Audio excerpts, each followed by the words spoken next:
Senior faculties, all members and my dear students, आप सभी को 79वीं स्वतंत्रता दिवस की बहुत बहुत बधाई, ढेर सारी शुभकामनाएं। और सासिब ग्रुप ऑफ इंस्टीट्यूशंस की तरफ से हिंदुस्तान एरोस्पेस एंड इंजीनियरिंग के सभी मेंबर की तरफ से समस्त देशवासियों को स्वतंत्रता दिवस की बहुत बहुत बधाई, शुभकामनाएं। आज बड़ी खुशी की बात है कि आज़ादी के 78 साल पूरे हुए, 79वां स्वतंत्रता दिवस हम मना रहे। आज उन स्वतंत्रता सेनानियों को याद करने का दिन है, उनको श्रद्धांजलि देने का दिन है। एक कवि ने अपने सुंदर भाव में, जो सीने पर गोली खाने को आगे बढ़ जाते थे, भारत माँ की जय कहकर फांसी पर चढ़ जाते थे, जिनके कारण भारत आजाद दिखाई देता है, अमर तिरंगा उन बेटों की शान दिखाई देता है। उनकी यादों में पलकें झपका लेना, उनकी यादों के पत्थर पर तुम दो आंसू टपका लेना, दो आंसू टपका लेना। तो आज उन सभी को नमन करने का दिन है, धन्यवाद करने का दिन है, श्रद्धांजलि का दिन है, जिनकी बदौलत हमें आजादी मिली। हम उनको, मैं तो कहता हूं कि हर दिन याद करना चाहिए, नॉट ओनली 15 अगस्त 26 जनवरी। जब हम आजादी की बात करते हैं तो उन वीरों का, जिन्होंने सालों साल जेलों में गुजारा वक्त, फांसी पर चढ़े, हम उनको कभी भी भुला नहीं सकते। हम उनकी ऋणी, और जो बचा हुआ काम उन्होंने हम पर सौंपा है, भारत के बेटों पर सौंपा है, वो पूरा करना, उसमें सहयोग देना हम सबका दायित्व है, हम सबका कर्तव्य है। जब हम आज़ादी की बात करते हैं तो 1947 तक जाते हैं या थोड़ा पीछे जाते हैं। तो आज मैं सुबह सोच रहा था कि आज़ादी के आंदोलन में कौन से साल सबसे महत्वपूर्ण रहे होंगे। आज़ादी का आंदोलन तो मंगल पांडे की बंदूक और झांसी की रानी की तलवार से शुरू हो गया था, लेकिन उसके बाद हमें 90 साल लगे आज़ादी लेने में।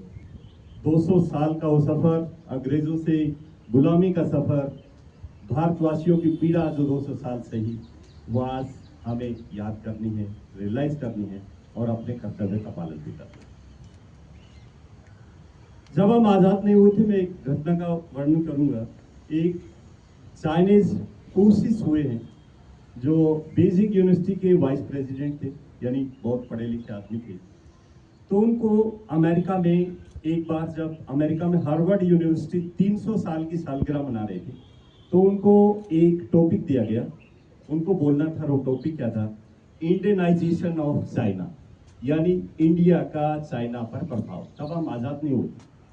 तो ही कोटेड कि India has conquered, India has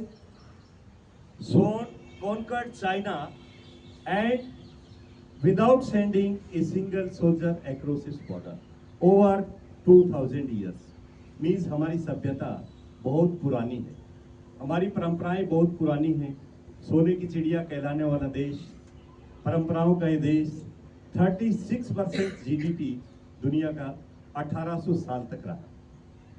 1800 साल तक हम नंबर 1 पोजीशन पे थे, 36% का जीडीपी था। जब ब्रिटिशर आए तब भी 17-18% जीडीपी था, लेकिन जब छोड़ के गए 47 में 1.2%, और आज हम 3-4% पर स्ट्रगल कर रहे हैं। आने वाले टाइम में विकसित भारत करना होगा, सबका दायित्व है। पवार जी की एक कविता में उन्होंने लिखा कि हमने कभी सिकंदर वाला रथ वापिस मोड़ दिया था और गोरीवाल को 16 बार पकड़कर गोरी जिंदा छोड़ दिया था। गलती कर बैठे थे भारी, जाने अनजाने में हमने आजादी हारी। तो वो जो भूल चूक हुई, अब वो याद आती है कि नंबर 1 देश, परंपराओं का देश, ज्ञान की भूमि भारत, विज्ञान की भूमि भारत, लेकिन आजादी गवा बैठे। तो आज ये दिन सोचने पर मजबूर करता है हमें, कुछ तो कारण रहे होंगे, और क्या वो कारण आज भी हैं? क्या हमने आइडेंटिफाई कर लिए, और क्या उस पर काम करना बाकी है? तो हमें, हम सब का आने वाली पीढ़ियों को कैसे आज़ादी मिली, कितनी यातनाएं सही, ये आने वाली पीढ़ियों को बताना हम सबका फर्ज है, हम सबका दायित्व है। और हम सबको, अगर हम सब भारतवासी 140 करोड़ भारतवासी अपना काम सच्ची लगन से, ईमानदारी से, मेहनत से करेंगे तो हम 2047 में विकसित देश होंगे। ये और यही हमारे स्वतंत्रता सेनानियों के प्रति हम सबकी श्रद्धांजलि होगी, यही उनका नमन होगा कि हम अपना काम ईमानदारी से करें। मैं हर फंक्शन पे अपने स्टूडेंट से एक वायदा करवाने की कोशिश करता हूँ कि अपने जीवन में आने वाले टाइम में अपना काम ऐसी गलती नहीं करेंगे जिससे कि हमारे भारतवर्ष का नाम खराब हो। जहाँ भी जिस फील्ड में आपको काम करने का मौका मिले, सच्ची ईमानदारी लगन से काम करें। इन्हीं शब्दों के साथ आपका ज़्यादा वक्त नहीं लेते हुए, तूफानों से लाए हैं हम किश्ती निकाल के, इस देश को रखना मेरे बच्चों संभाल के, इस देश को रखना मेरे बच्चों संभाल के।